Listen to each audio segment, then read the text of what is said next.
The man known to history as Niccolò Machiavelli was born on the 3rd of May 1469 in Florence, in central Italy. Niccolò's father was Bernardo Machiavelli, who had studied law and gained a reputation as one of the leading legal minds of the time, with a great interest in classical literature and philosophy. However, his family's association with political opposition to the rule of the Medici family, combined with him falling into tax arrears, meant that Bernardo was unable to practice as a lawyer, and he struggled to make ends meet using the income from his farm in the country. Bernardo's debt threatened to make life difficult for his young son Niccolò, since Florentine laws did not allow the sons of debtors to hold public office, and in 1476 restrictions were placed on their ability to inherit, since they would have to assume responsibility for any unpaid taxes. Niccolò's mother, Bartolomea Machiavelli, had grown up in a wealthy household in which she received an education that was usually forbidden to young girls of the time. She first married the apothecary Niccolò Benisi and had a daughter with him, but after the death of her husband in 1457, she married Bernardo, with whom she had 4 children. She appears to have carried out business on her own initiative, even though there were limitations on the sorts of economic and commercial activities women could take part in, and she otherwise spent her free time playing music and reading and writing. The young Machiavelli was born in a large house near the south bank of the river Arno, sometimes called the Palazzo Machiavelli, which was divided between 4 branches of the family and housed some 30 people in total. In spite of these cramped conditions, the Machiavelli were an old and prestigious family in Florence, who made and maintained their fortune as lawyers, bankers, and merchants. Although Niccolò would follow his family's footsteps in joining the professional classes in Florence, he would leave behind a legacy in his writings that made him the most famous and notorious member of his clan. Despite his family's status and intellectual credentials, Niccolò Machiavelli's early prospects did not seem very bright, even though his native city of Florence was experiencing its golden age as a center of artistic creation and intellectual thought. During the medieval period, Florence was one of many independent city-states in northern Italy, and by the 15th century it had become one of the wealthiest. Although it continued to follow some republican traditions, Florentine politics was dominated by the wealthy Medici family, who made their fortune in banking. The Medici did not hold any formal political offices, but used their money and influence to control the city's political institutions, including the Signoria, the supreme executive body, consisting of 9 members, and headed by the Gonfaloniere di Giustizia, or standard-bearer of justice. Under Medici influence, Florence became the center of the Italian Renaissance, an artistic and cultural movement motivated by a desire to revive and build on classical antiquity. The architectural jewel of the Renaissance in Florence was the octagonal dome of the Cathedral of Santa Maria del Fiore, designed by Filippo Brunelleschi and completed in 1436. In December 1469, the year of Machiavelli's birth, the 20-year-old Lorenzo de' Medici succeeded his father as the de facto ruler of the city, and under his leadership, the city would rise to new glories, earning him the nickname Lorenzo the Magnificent. During the 15th century, knowledge of Latin and Greek became increasingly important for aspiring Florentine public officials. An admirer of classical antiquity himself, Bernardo Machiavelli intended for his son to have a classical education which would open up a career in law, state administration, or the church. After learning to read between the ages of 4 and 6, Niccolò began studying Latin at the age of 7. Despite his father's best efforts, Niccolò's education was often disrupted. After a failed conspiracy against the Medici in 1478, war broke out between Florence and the Pope, who ruled over a large stretch of territory in central Italy. With his income reduced due to the impact of the war on his farms south of the city, Bernardo decided to cut costs and send Niccolò to study with Benedetto Ricciardini, who was already teaching a distant cousin. In early 1479, the bubonic plague struck Florence, and Bernardo decided to send Niccolò to live with relations in the countryside while remaining in the city himself. During the summer, Bernardo fell seriously ill with the plague, but survived the experience, enabling him to turn his attention to his son's continued education. And in January 1480, Niccolò was sent to study arithmetic with Piero Maria Caladri, a distinguished teacher. After 2 years of arithmetic, in November 1481, Bernardo Machiavelli sent Niccolò and his younger brother Toto to study with Paolo Sassi, a priest and grammar teacher. Sassi taught Niccolò classical literature, including the works of esteemed writers such as Cicero, Virgil, and Livy. After learning how to read and understand the rhetorical and literary techniques they used, Niccolò was taught how to translate letters from Italian to Latin, imitating Cicero's style. Since this instruction was intended to prepare students for a career in the law or government service, the letters Niccolò was asked to translate were designed to reflect real-life scenarios that he might face in his future career, while the classical texts he studied usually included discussions of morality and virtue, which formed part of Florence's civic culture. After studying with Sassi, Machiavelli enrolled in the university between the ages of 16 and 18, where he attended lectures by the leading scholars of the day on the most influential classical texts. Machiavelli began to use the literary talents he developed during his studies to gain favor with the Medici.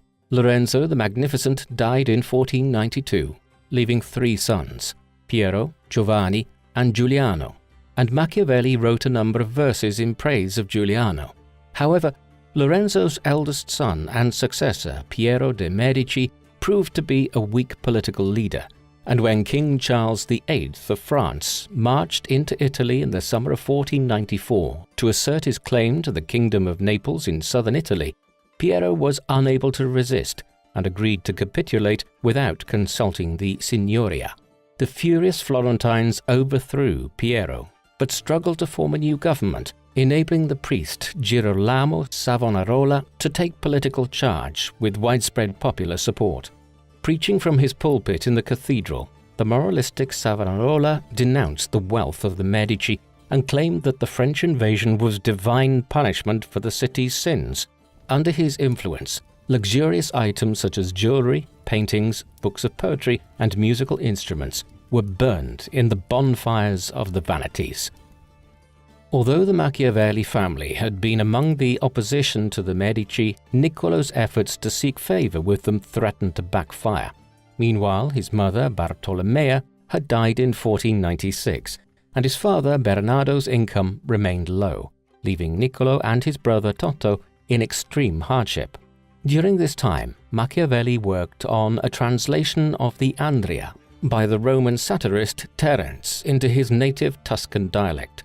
Rather than a faithful translation of the Latin original, Machiavelli added his own vulgar jokes and inserted subtle references criticizing Savonarola. At around this time, Machiavelli met Marcello Adriani, who had been appointed the professor of poetry and rhetoric at the university in 1494. Although Savonarola preached that it was sinful to study the classics of pagan Rome and Greece, Adriani promoted the wisdom of the ancients as a guide to contemporary society, and in particular encouraged his students to apply rhetoric in the cause of republican liberty. By 1497, Savonarola's authority in Florence began to diminish, as Charles VIII signed a treaty with the League of Venice led by the Pope and withdrew from Italian affairs. The Florentine priest had depended on the French alliance and was left exposed to attack by the papacy and its allies in the League. When Florence received reassurances that the city would be left alone if they stopped Savonarola from preaching, his political opponents moved against him. The Signoria struggled to deal with the political turmoil that followed, and the death of the long-serving Chancellor Bartolommeo Scala further heightened tensions. The Florentines were determined to choose a compromise candidate who was not associated with either Savonarola or the Medici. Machiavelli's lack of political connections was now an asset, and in February 1498 he ran for the office of Second Chancellor which dealt with the city's relationship to subject towns and domestic matters. Although he was unsuccessful, his friend and mentor Marcello Adriani won election to the first chancellorship. Meanwhile, the political tensions in Florence showed no sign of abating, and the Signoria's reluctance to silence Savonarola prompted Pope Alexander VI to place the city under a papal interdict. Eager to avoid the wrath of the church falling on their city, the Florentines arrested Savonarola and hanged him and two of his associates on the 23rd of May and cracked down on his political supporters. With the incumbent second chancellor stripped of his offices, the Signoria looked for a replacement, and on the 19th of June 1498, the 29-year-old Niccolò Machiavelli became second chancellor. The fall of Savonarola transformed Machiavelli's political fortunes overnight, making him one of the most important officials in the Florentine government. It was a difficult time for the city, which was not only facing a constitutional crisis, but was also heavily indebted due to the ongoing war. Following the unexpected death of Charles VIII in April 1498, Florence mounted a campaign to reconquer the port city of Pisa, which had rebelled against Florentine rule during the French invasion 4 years earlier. Taking advantage of the situation, a Venetian army crossed into Florentine territory from the northeast, including a detachment led by Piero de' Medici and his brothers. With the Venetians threatening the city of Arezzo, the Florentine commander Paolo Vitelli was ordered to withdraw from Pisa to confront the Venetian threat. In the meantime, the new French king Louis XII aimed to attack Milan and to repair relations with both the Pope and Venice, threatening to leave Florence further isolated. The Florentine leaders were now faced with choosing to stick to France or to switch sides and unite with its Italian neighbors against France. Although as second chancellor, Machiavelli did not have any formal responsibility for diplomatic affairs, previous holders of the office routinely played a diplomatic role, sometimes even serving as ambassadors. In March 1499, Machiavelli was dispatched on a diplomatic mission to negotiate with a mercenary captain who refused to fight, carrying out his instructions effectively and signaling that Florence was not going to back down. Meanwhile, a peace offer from Venice in April proved unacceptable to both Florence and Pisa, signaling that the Venetians wanted to withdraw from the war and were now focusing their efforts on potential hostilities against the Ottoman Empire to the east. This encouraged the Florentines to renew the campaign against Pisa, and Machiavelli compiled a report summarizing the opinions of Florence's generals, which concluded that Pisa could only be taken by a direct assault. However, he was less successful in July when he returned empty-handed from negotiations with the formidable Caterina Sforza, the regent of Forli, an ally of both Florence and Milan, who was being forced to choose between the two. When French troops crossed into Italy and attacked Milan in late July, the Florentines were obliged once again to side with France. The Florentine assault on Pisa in August was initially successful and the city walls were breached, but rather than exploit his advantage, Vitelli hesitated and camped beneath the walls, while an outbreak of malaria weakened the Florentine army and gave the Pisans the chance to recover.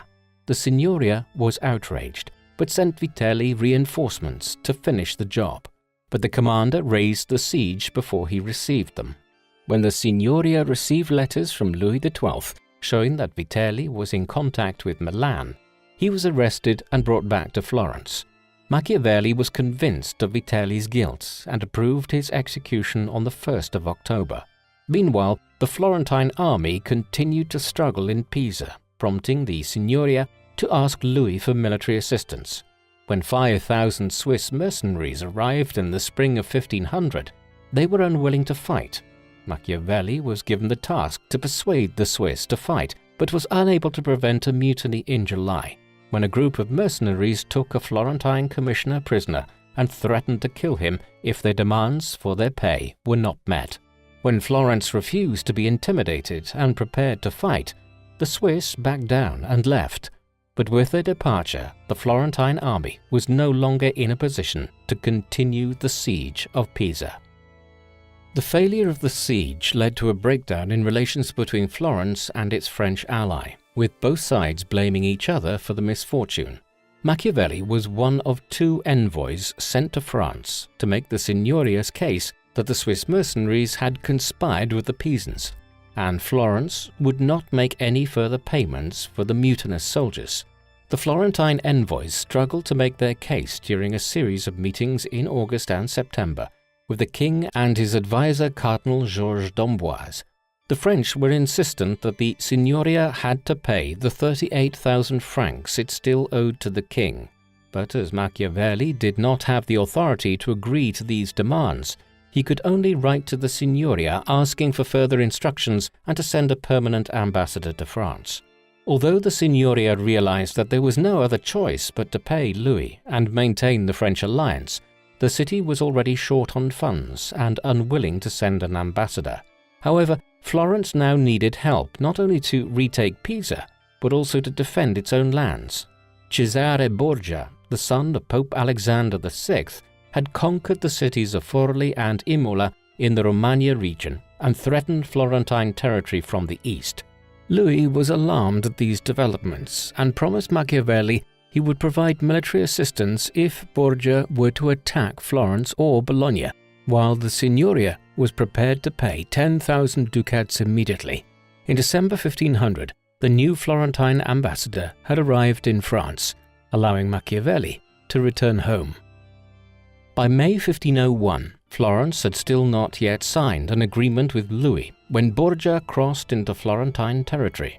In an effort to secure French help as soon as possible, the Signoria sent the king 20,000 florins.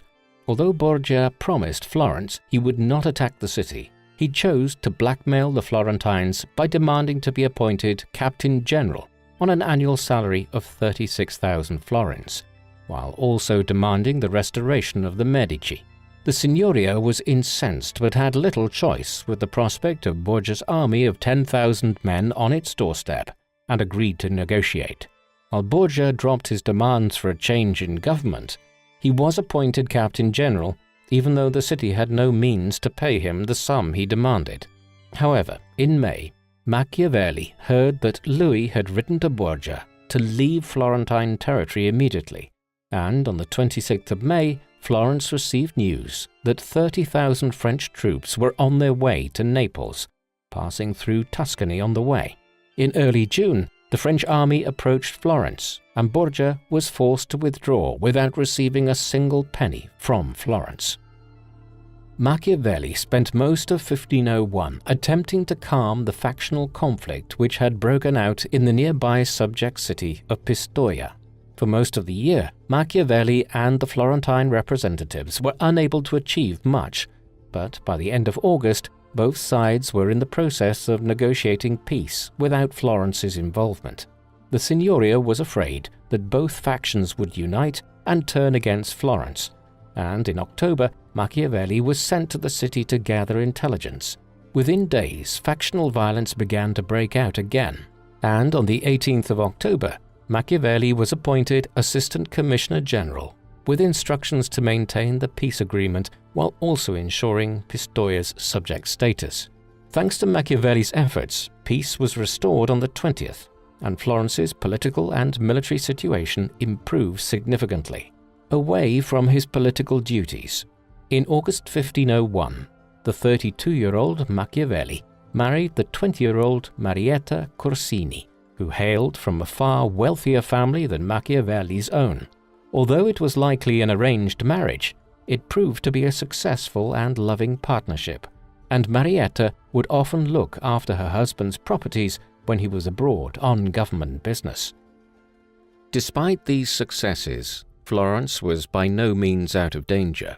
After helping King Louis capture Naples, Borgia turned his attention back north with an eye to expanding his new duchy of Romagna and demanding that Florence fulfill the agreement it signed in May. Rumors that Giuliano de' Medici had offered 70,000 florins for French support in restoring the Medici to power in Florence alarmed the Signoria, and in April 1502 it agreed to pay Louis 150,000 ducats in exchange for a promise of French protection. Newly emboldened, the Florentines stepped up their efforts against Pisa. only to receive the news that the city of Arezzo had been captured by Vitellozzo Vitelli, brother of the mercenary captain executed by the Florentines a couple of years earlier. Later in June, Piero de' Medici arrived in Arezzo to an enthusiastic welcome. Fearing the return of the Medici, the Signoria dispatched Machiavelli to assist Francesco Soderini in negotiations with Borgia himself. Beginning at the end of June, negotiations with Borgia in Urbino started poorly as the Duke of Romagna threatened to restore the Medici and reminded Florence of its political and military weakness. Although Borgia dismissed the notion that Louis would support Florence, in early July, Louis was already leading an army into Italy to defend the city against Borgia. Even though a desperate Borgia had moderated his terms, the Florentines were confident enough to break off negotiations. Although Florence managed to outmaneuver Borgia on this occasion with French support, Machiavelli warned the authorities not to underestimate the Duke of Romagna. The crisis in Arezzo prompted the Florentines to make constitutional changes seeking greater political continuity. The Gonfaloniere di Giustizia had been Florence's most prominent political leader, but as with the rest of the members of the Signoria, he served only a 2-month term. At the end of August, the Great Council agreed to a Gonfaloniere for life and appointed the experienced diplomat Piero Soderini to the office. As the brother of Francesco Soderini, whom Machiavelli had befriended on their mission to Borgia, the appointment was a positive sign. In the meantime, Borgia had been in Milan repairing his relations with King Louis, blaming Vitelli and his fellow mercenaries for the outrages against Florence, and by early 1502 he regained the king's favor and even had his blessing to attack Bologna. Infuriated by Borgia's conduct in Milan, Vitelli and his fellow disgruntled mercenaries conspired to stir up rebellion in Romagna and offered an alliance with Florence. The Florentines saw this approach as an opportunity to make an alliance with Borgia from a position of strength, and in early October, Machiavelli was dispatched to Imola to lead the mission. Machiavelli found Borgia eager to strike a deal and help Florence recover Pisa and Arezzo, but the Florentines could not make any agreement without first consulting Louis. As the negotiations dragged on, Borgia's negotiating position strengthened as the rebellious mercenaries and their Bolognese allies proposed that he should abandon his efforts against Bologna and attack Florence instead. Machiavelli wrote back to Florence advising his political superiors to make a deal immediately, but by the time he was given the authority to do so at the end of October, Borgia was already in advanced negotiations with the mercenaries and Bologna. Although the agreement was not concluded until the beginning of December, Machiavelli saw that Florence lost its opportunity and requested to return home. The request was denied, and instead he was to follow Borgia on campaign as he left Imola on the 10th of December to meet with the mercenary captains he had re-employed. Although Machiavelli was relieved to learn that Borgia decided against attacking Florentine territory, he was afraid Borgia could turn his army on Florence at any time. After restoring his authority over the Romagna, at the end of December, Borgia arrested the mercenary captains who rebelled against him and executed them over the following days. This show of strength finally convinced the Signoria to send a special ambassador to Romagna and allowed Machiavelli to return home in January 1503. Although the negotiations with Borgia had not been entirely successful, Machiavelli was by now an experienced diplomat and retained the support of the leading political figures in the city, enabling him to easily return to office as second chancellor. Upon his return, he was almost immediately asked by Soderini to draft a speech for him, persuading the Florentine people to accept new taxes to finance an increase in military expenditure. Machiavelli eloquently argued that Florence had to build up its military capacity in order to more effectively negotiate with powerful men such as King Louis and Cesare Borgia, and past experience had shown that political tides could turn quickly and the city had to be prepared to confront all potential threats. When Soderini delivered the speech on the 28th of March, it was well received, and Machiavelli became a trusted advisor to the Gonfaloniere. In April 1503, relations between France and the Borgias had deteriorated to the point that conflict appeared inevitable. Pope Alexander set about forming an anti-French league and reached out to Florence, offering to recognize the border between Florence and the Duchy of Romagna. But Florence was not ready to abandon its French ally, especially as a French army would soon arrive in Tuscany.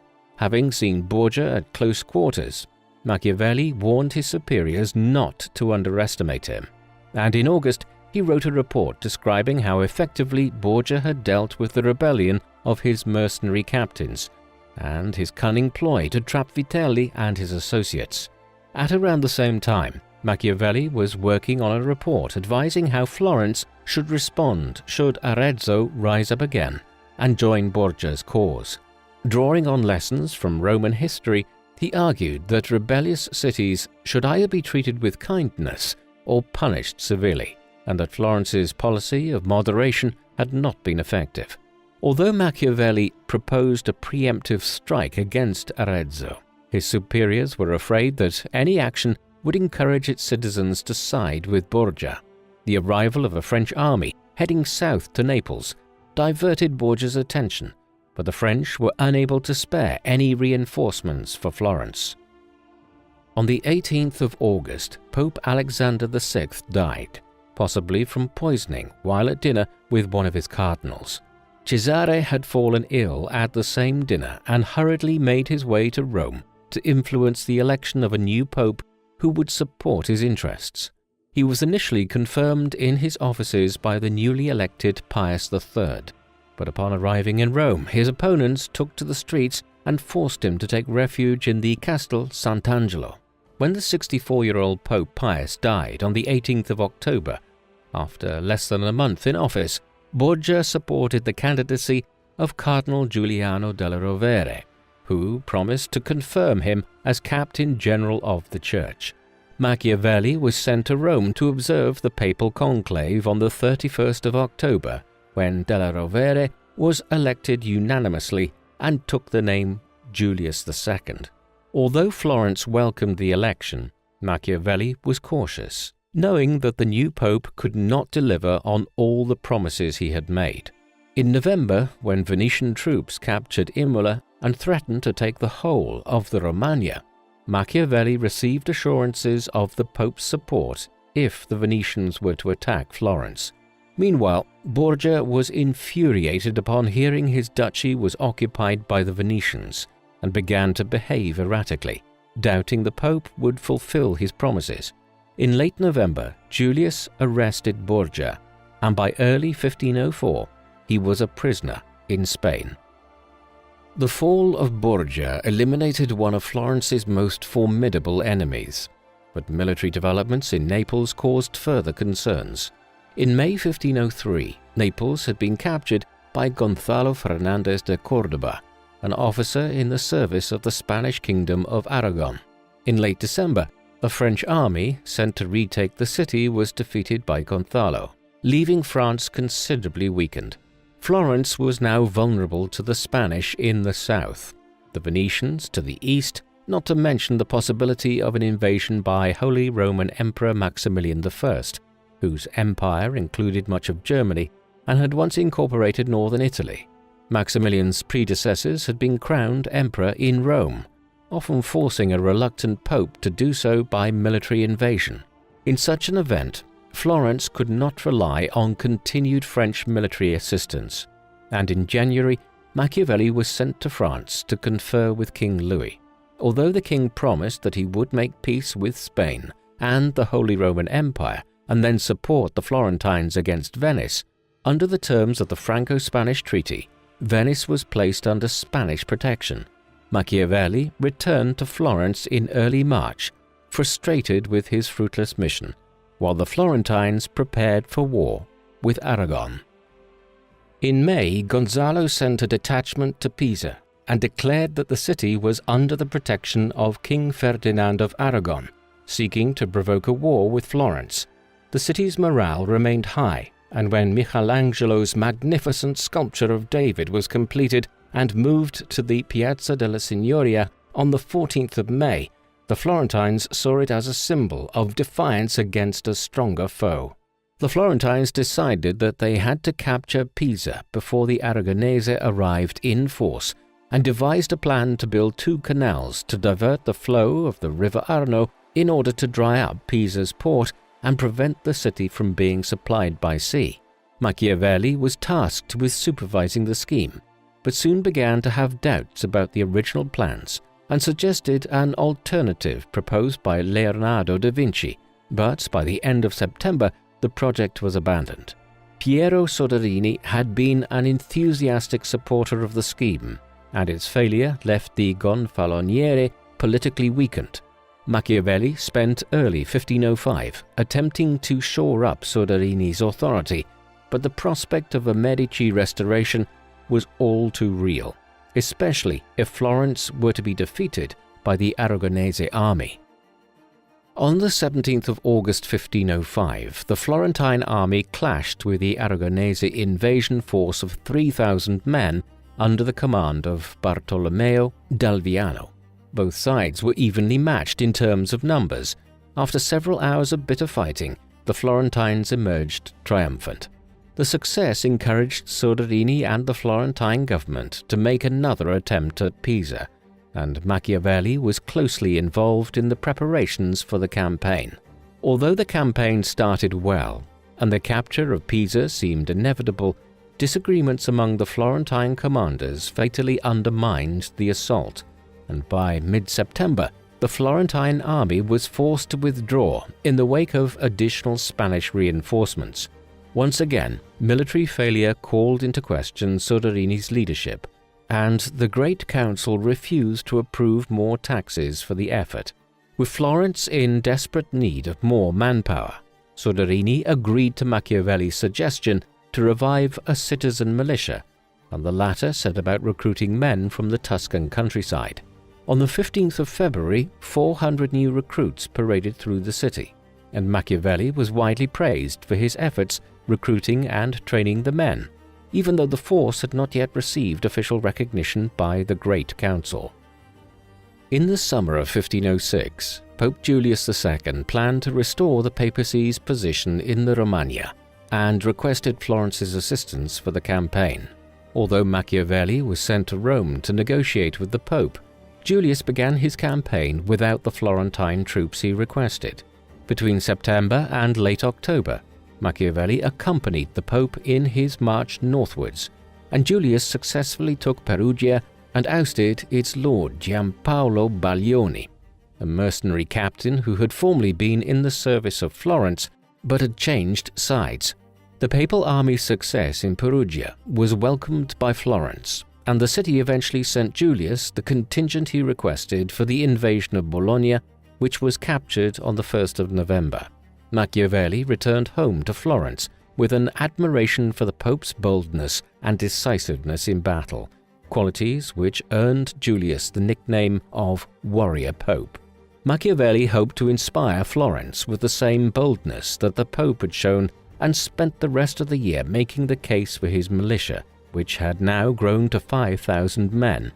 On the 6th of December, the bill that Machiavelli drafted was passed by the Great Council, and he was appointed to oversee the militia's operations. Machiavelli spent the early months of 1507 working on the militia, where he proved a successful organizer despite his lack of military experience, and within weeks small detachments were already raiding the Pisan countryside. In the meantime, Florentine diplomatic initiatives to secure help from France or Aragon in its war with Pisa proved unsuccessful, as Emperor Maximilian was rumored to be preparing for another Italian campaign. Florence considered reaching out to him. By December 1507, Machiavelli was sent to help the Florentine ambassador Francesco Vettori negotiate with the emperor, but it was not until January that he caught up with the imperial court at Bolzano in the Tyrol. Vettori's inexperience and the difficulties in communicating with Florence caused the negotiations to flounder. the emperor demanded a sum of money that Florence was unwilling to pay, while Florence demanded military support against Pisa that the emperor was unwilling to provide. Meanwhile, the emperor surprised all observers by declaring war on the Venetians, and although the campaign started well, the imperial armies were eventually defeated. In June 1508, Maximilian signed a truce with Venice and withdrew his forces from Italy, no longer being in a position to help or harm Florence. Machiavelli returned home in June, relieved that Florence had avoided a costly mistake. In July, Machiavelli turned his attention back to the militia. When Soderini convinced the Florentine councils to besiege Pisa again, he mobilized the militia and ordered it to raid the Pisan countryside and destroy the harvest. Since the militia was without a commander for the time being, Machiavelli led his force to carry out the mission, and by November, Pisa was running short of supplies. In December, the anti-Venetian League of Cambrai had been formed by Maximilian, Louis XII, Ferdinand of Aragon, and Pope Julius. Florence soon signed an agreement with France and Aragon, promising to pay them 50,000 florins each for support against Pisa. Over the course of several weeks in early 1509, Machiavelli moved between the Florentine army camps to ensure that the besieging army was well supplied, and on the 20th of May, the Pisans offered to surrender. On the 8th of June 1509, Machiavelli was marching at the head of the militia as the Florentine authorities took control of Pisa after a 15-year war. The victory in Pisa strengthened Soderini's position in Florence, but the Gonfalonieri's position was being slowly undermined by a campaign to return the Medici to power. With the death of Piero in 1503, Cardinal Giovanni de' Medici was now head of the family. Meanwhile, the League of Cambrai had won several victories against Venice in the spring of 1509, but by the summer the Venetians were fighting back. While Louis and Maximilian were arguing about how to divide the spoils in northern Italy, the Pope considered withdrawing from the alliance. He had achieved his objectives in the Romagna and began to fear a strong French presence in northern Italy as much as the Venetians. In February 1510, the Pope signed a treaty with Venice, and the prospect of Julius leaving the alliance would have dire consequences for Florence, especially as he had been won over to the Medici cause. In June, Machiavelli was sent to France with instructions to persuade Louis to maintain his alliance with Maximilian and to avoid an open break with the Pope. Louis instead insisted that Florence provide military support against the Pope, but Machiavelli managed to convince him that it was in France's interests for Florence to remain neutral to avoid provoking the Pope. Despite these reassurances, when Machiavelli returned to Florence in September, he was given the task of recruiting 500 cavalrymen for the militia should the city be dragged into a war against the Pope. But during the winter, the war turned in France's favor and allowed Florence a moment of calm.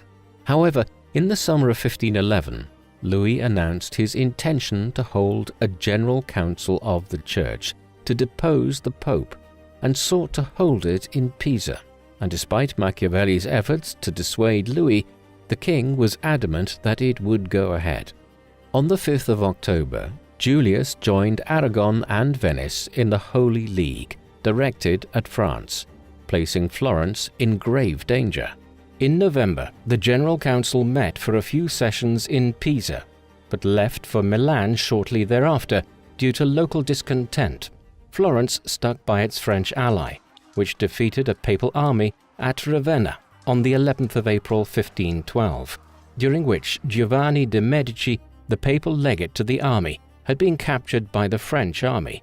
The Florentines were delighted, and it appeared that a Medici restoration was out of the question. But over the next 3 months, the armies of the Holy League launched attacks on several fronts, which the overstretched French armies could not resist. By July, the French forces were expelled from Italy, leaving Florence at the mercy of the Holy League. Despite Soderini and Machiavelli's efforts to mobilize the militia to defend the city, the papal army's devastating campaign prompted the Gonfaloniere to resign at the end of August. Although Giuliano de' Medici re-entered Florence on the 1st of September and the Holy League had forced the Signoria to accept the Medici restoration, Giuliano's position was not secure, and he attempted to achieve consensus by working with moderates and Soderini's supporters. Desperate to retain his political offices, Machiavelli now showered the Medici with praise in his writings. However, when the radical pro-Medici faction took control of the Signoria, Machiavelli was dismissed from his offices on the 7th of November. Worse was to follow in February 1513, when Machiavelli was arrested following the discovery of a conspiracy against the Medici.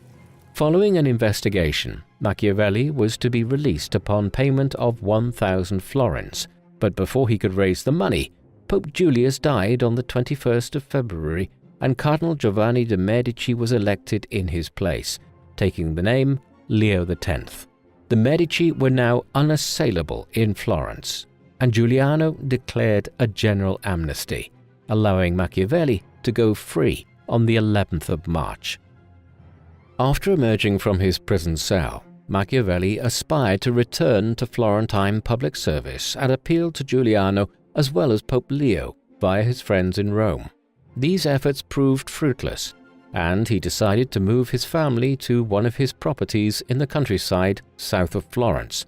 Although these surroundings gave him the opportunity to relax, Machiavelli continued to serve as a source of advice for his old friend Francesco Vettori, serving as ambassador in Rome. The two men discussed the ever-changing diplomatic situation, which saw the Holy League begin to disintegrate when Maximilian and the late Julius II turned against Venice. Meanwhile, Ferdinand of Aragon signed a truce with Louis XII, giving the French king the opportunity to retake Milan. In early May, a French army swept into Italy and conquered much of the Duchy of Milan, but was soundly defeated by an army of 8,000 Swiss mercenaries fighting for the Holy League. Although Machiavelli wrote to Vettori about how the Pope should respond to these developments, perhaps in an attempt to win the favor of the Medici and return to office, he remained unemployed. From his countryside retreat, Machiavelli wrote a short book that would guarantee his fame over the centuries. Known as The Prince, its author hoped that the wisdom and insights contained within its pages would enable him to gain employment with the Medici. Careful not to mention the Medici directly, Machiavelli gave advice about how a prince who came to power through good fortune can effectively consolidate his rule over his realm. In this task, he was following in an established tradition of writers and intellectuals, offering guidance to princes about how to govern. Both classical and Christian writers suggested that the best way for a prince to maintain power was to be virtuous, but Machiavelli rejected such idealistic notions and argued instead that, in the real world, princes who tried to be virtuous always suffered at the hands of external and internal enemies. He argued instead that princes must be bold and audacious, and often cited Cesare Borgia as an example of an effective ruler in this regard. In order to maintain their position, princes should be motivated by glory and honor rather than virtue.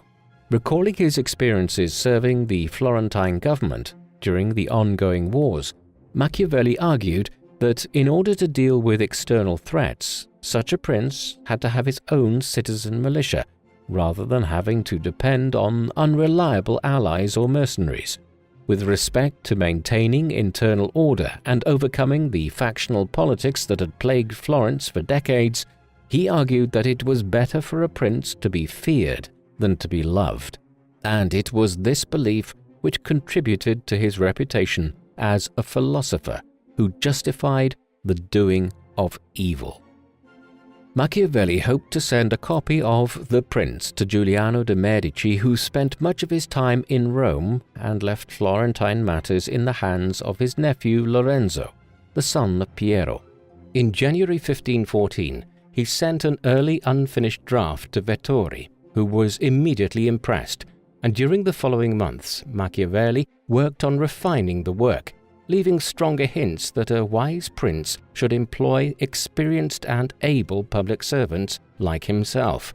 Aside from political matters, Machiavelli and Vittori found the time to exchange stories about their love affairs.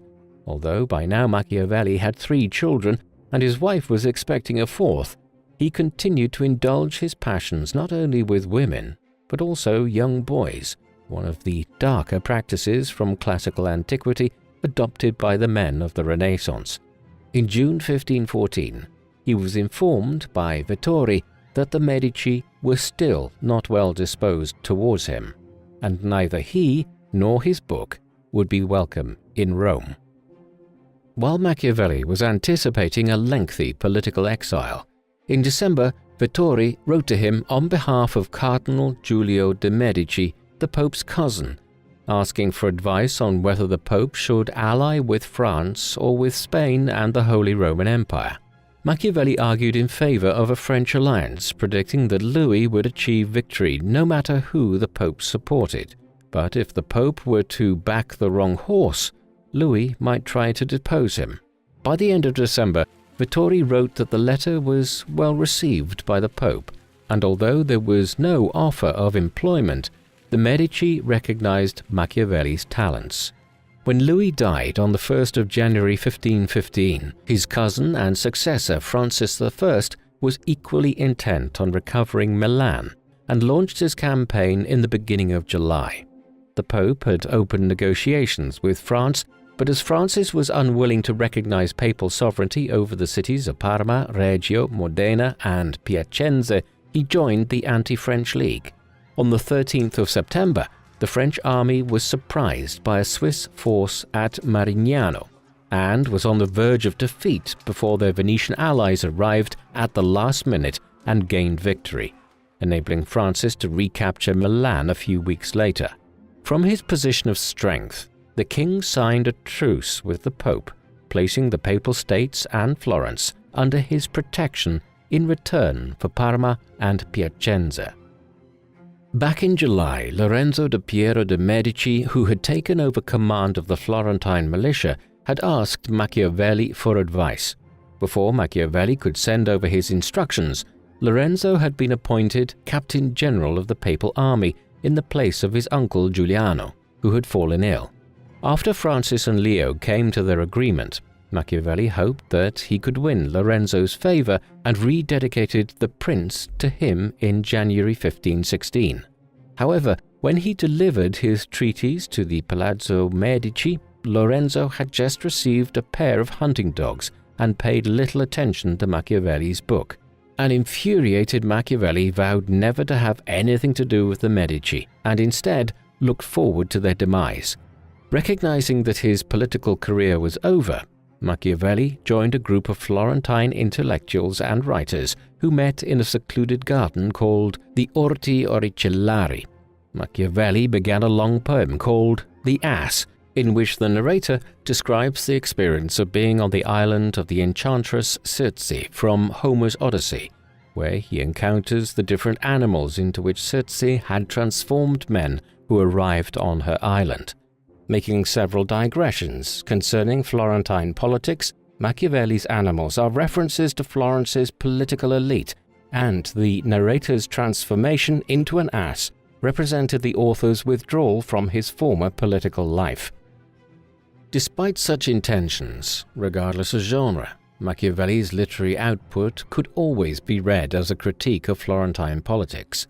During this period, he wrote the play Mandragola, a 5-act comedy which sees a young Florentine man named Callimaco win his way into the bed of Lucrezia, a beautiful childless married woman. Pretending to be a doctor, Callimaco offers to help the couple conceive a child with a potion made from a mandrake root, but he warns them that the first person Lucrezia sleeps with would die. Despite her initial reluctance, Lucrezia agrees to sleep with another man. Callimaco ditches his doctor's disguise and allows himself to be kidnapped to perform the task. But even after he reveals his identity, Lucrezia proposes they become lovers. While her delighted husband is so grateful for Callimaco's supposed sacrifice, he gives him the keys to his house. The Mandragola not only satirize Florentine morality, but may also be read as an allegory of Florence being in a sterile union with the Medici, and that any attempt to restore her liberty was justified even by deceit. Machiavelli enjoyed the discussions with his companions at the Orti Oricellari, and soon came to the idea that Florentine society was so corrupt because it failed to learn the lessons of antiquity. He started work on the Discourses on Titus Livius, framed as a commentary on the historian Livy's History of Rome, but also an attempt to establish a set of principles for the exercise of political power. While Machiavelli continued to view politics through a realist rather than idealistic lens, he was no longer trying to curry favor with the Medici. In the Discourses, Machiavelli concludes that cities and states have only achieved greatness when they have been at liberty, and as soon as they fell under tyranny, their fortunes began to decline. For Machiavelli, liberty not only meant freedom from oppression, but also the ability of citizens to enjoy equal political rights and for them to be willing to place the common good above individual interests. Echoing his earlier ideas in The Prince, Machiavelli's conception of this civic duty set aside any moral considerations. In order to guarantee liberty, Machiavelli argued that states had to eliminate class divisions, enforce the law, establish a state religion, and be led by men of virtue. At the end of the book, Machiavelli lamented that Florence lacked the virtuous leader it sorely needed to eliminate corruption and overcome factionalism, but hoped that one would emerge soon. Soon after completing the Discourses, Machiavelli was presented with an unexpected opportunity for a return to public office with the death of Lorenzo de' Medici at the age of 26 in May 1519. The Pope sent his cousin, Cardinal Giulio de' Medici, to take temporary charge of Florence, and the cardinal attempted to bridge the factional divide by reforming the city's constitution and widening political participation. Machiavelli saw an opportunity to return to favor and serve the new moderate government, and once again turned to writing in an attempt to secure employment. Following the death of Emperor Maximilian in January 1519, his grandson Charles had been elected to succeed him. Charles was already the King of Spain, following the death of his maternal grandfather, King Ferdinand of Aragon, in 1516, from whom he also inherited the kingdoms of Naples and Sicily in southern Italy. As Holy Roman Emperor Charles V, he could threaten Florence and the Papal States from both north and south. In October 1519, after being unable to come to terms with King Francis, Pope Leo came to an agreement with Charles against the French. Florence would inevitably be drawn into the conflict. In November, Machiavelli set about writing a treatise on military matters in an attempt to gain Giulio's favor. In The Art of War, Machiavelli sets out his ideas on the theory and practice of war through the mouthpiece of the mercenary captain Fabrizio Colonna. Echoing his earlier writings, Machiavelli argues that an effective military force is the best protector of a state's liberty and that a citizen militia is preferable to mercenaries.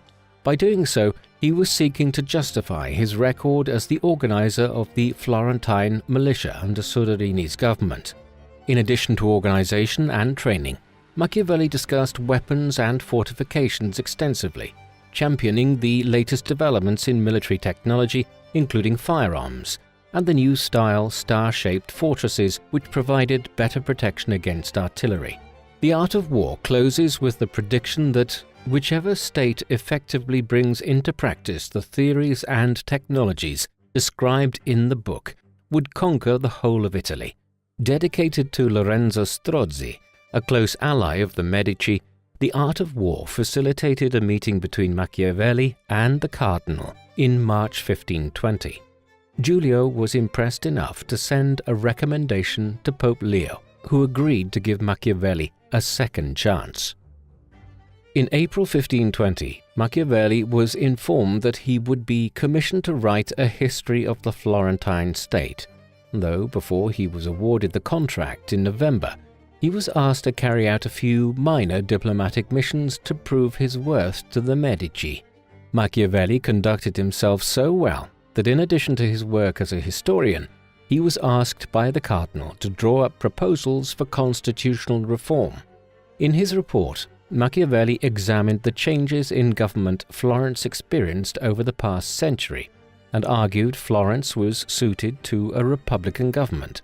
Acknowledging that such a proposal threatened to diminish the Medici's authority, Machiavelli suggested abolishing the Signoria and having the Pope appoint a body of 65 men who would serve for life and take turns carrying out the functions of the Signoria. Machiavelli also proposed establishing a council of 200 citizens appointed by the Pope to satisfy the middle classes and reviving the Great Council to represent the popular masses. Recognizing that the Medici would be unwilling to re-establish the Great Council, Machiavelli proposed that the Pope and the Cardinal should be given authority over the judicial system and the militia. Although these proposals proved too radical, Machiavelli continued to enjoy the Medici's confidence. In January 1521, as Machiavelli continued to work on his history, war broke out between Francis I and Charles V, prompting the Pope to sign an alliance with Charles, who agreed to seize Milan from the French and guarantee Medici rule in Florence in return for military support. Although he may have hoped to play some diplomatic role during this latest round of hostilities, Machiavelli was instead asked to resolve a dispute involving the Franciscan order in Florence's favor, which he successfully did by invoking the authority of the Pope. Meanwhile, the fate of Italy hung in the balance as the French and papal imperial armies prepared to do battle. Machiavelli used this opportunity to publish The Art of War and sent copies to the leading men of the day. Since he no longer harbored political ambitions, his primary motivation was to encourage best practice in the papal imperial army. By the end of the year, the French army began to disintegrate, and on the 20th of November, the Milanese rose in rebellion, forcing the French to withdraw from Italy. In the winter of 1521, Machiavelli resumed work on his history, but Florence was once again rocked by instability when Pope Leo X died on the 1st of December. The death of the Pope significantly weakened the Medici's control over Florence. With the promise of French support, Cardinal Francesco Soderini plotted to expel the Medici and return his brother Piero to power. Even though Machiavelli had been friends and allies with the Soderini, he continued to support the Medici and proposed a set of constitutional reforms which reflected those he had suggested a couple of years earlier. The changing political landscape prompted Cardinal Giulio to accept Machiavelli's recommendations, but before they could be implemented, the Soderini plot to assassinate the cardinal was uncovered and defeated in April 1522. The Medici hold on power was as secure as ever, especially when Piero Soderini died a few weeks after the failed coup. Machiavelli mourned the death of his old friend, as well as the exile of many of his young friends from the Orti Oricellari who had supported the anti-Medici plot. Machiavelli's spirits were further dampened by the death of his younger brother Totto in June. On the 14th of September 1523, Leo X's successor Adrian VI died, and Cardinal Giulio de' Medici was elected Pope Clement VII. Although the new pope had supported Charles V in his wars against Francis, neither the papacy nor Florence could bear the costs of continued fighting. Despite the absence of papal support, the imperial armies pushed the French over the Alps. In 1524, Clement turned his attention to Florentine affairs and sent his illegitimate cousins Ippolito and Alessandro Medici to rule over the city. While peace was restored to Florence, Machiavelli began an affair with the actress and singer Barbara Salutati, to whom he dedicated several love poems. Recognizing that he was mistreating his wife, Machiavelli wrote the comedic play Clizia, mocking a married man who embarrasses himself during an attempt to chase after a young girl. The play was an instant success, following its premiere on the 13th of January 1525. In March 1525, Machiavelli completed his history of Florence, covering more than 1,000 years of the city's history from the decline of the Western Roman Empire to the death of Lorenzo the Magnificent. Throughout the book, Machiavelli was keen to emphasize the city's impact on Italian and European affairs. As with his political writings, Machiavelli's history was not only a retelling of Florence's past, but also served as a guide for how the Medici could learn from the city's history to keep the city united. He documented the endless cycle of factional conflict which caused the government to be overthrown on a regular basis, criticizing the tendency for each faction to exclude their opponents once they had taken power. By commenting on the Medici's tendency towards tyrannical government, Machiavelli was advising them to open up the government to everyone and endeavor to balance the interests of all the political classes. By doing so, not only would they protect the city from internal and external enemies, but they would also enable Florence to recover its liberty and glory. While Machiavelli was finishing his history, the imperial army won a decisive victory at Pavia on the 24th of February, during which Francis had been taken prisoner. The battle was disastrous for the Pope, who had been forced to side with France in late 1524. During Clement's negotiations with Charles, the emperor demanded that Florence, Siena, and Lucca should be subject to imperial rule. These terms were unacceptable, and the Pope knew that the alternative was war, even though he had no army. When Machiavelli presented his history to the Pope in May, he also delivered a proposal for the establishment of a citizen militia in the Romagna to defend against the imperial army.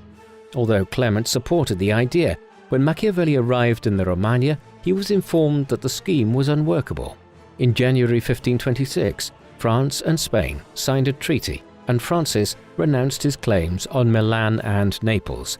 But when Francis was released from prison, he renounced the treaty and prepared for war. The Pope was afraid that Charles would march on Rome, and Florence stood in its way. Machiavelli examined the city's defenses and reported that the walls would have to be strengthened in order to withstand modern artillery. In April, Machiavelli was summoned to Rome, where he was asked to take charge of the city's fortifications. On the 22nd of May, the Anti-Imperial League of Cognac was formed, bringing together the papacy, France, Venice, and Florence. By the end of June, the League's armies under Francesco della Rovere were on the outskirts of Milan. In May and June, Machiavelli busied himself overseeing the repairs to Florence's walls, but by early July he was sent to join the League's army, while della Rovere hesitated to launch an assault on Milan. In September, Machiavelli received news from Rome that the powerful Colonna family had built up an army to oppose the Pope, and Clement was forced to escape to the Castel Sant'Angelo. Thereafter, the situation only got worse when an imperial army of 16,000 German Landsknechts swept through northern Italy in November and seemed destined to move on to Tuscany. In February 1527, Machiavelli was sent to the League's headquarters to determine whether its armies would defend Florence. Upon his arrival, he learned that della Rovere was unwilling to carry out his orders due to a dispute with the Pope. Although Clement managed to sign a truce with the imperial army, the underpaid Landsknechts refused to stand by the truce and went on the offensive, defying their commanders. Belatedly recognizing the danger, Clement hurriedly renewed his alliance with the French and Venetians and gave in to della Rovere's demands. In April, the imperial troops reached Arezzo and were poised to attack Florence, but decided to march on Rome rather than risk battle with della Rovere. On the 6th of May, the imperial army sacked Rome, and less than 2 weeks later, on the 16th of May, the Medici were expelled from Florence and the Republic restored. When Machiavelli returned to Florence, he welcomed the restoration of the Republic and hoped that he would return to office, but his ill health and his association with the Medici meant that he was overlooked. The disappointment caused his health to decline further, and on the 21st of June he died at the age of 58 and was later buried at the church of Santa Croce in Florence, sharing his resting place with the scientist Galileo and the artist Michelangelo.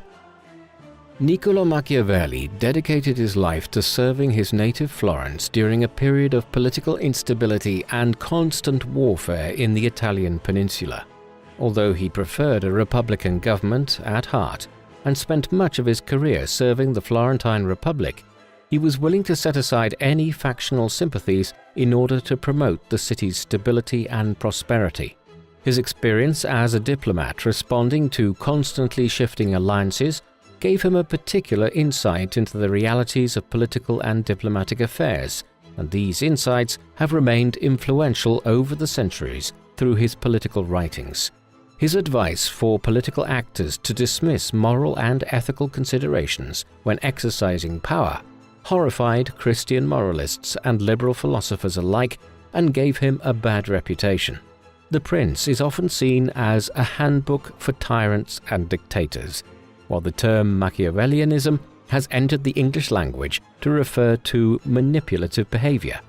Although he is best known as a political writer, Machiavelli also wrote poetry and fiction during his distinguished literary career. His comedic plays were particularly well received during his lifetime, while his letters to friends are full of humor and wit. What do you think of Niccolò Machiavelli?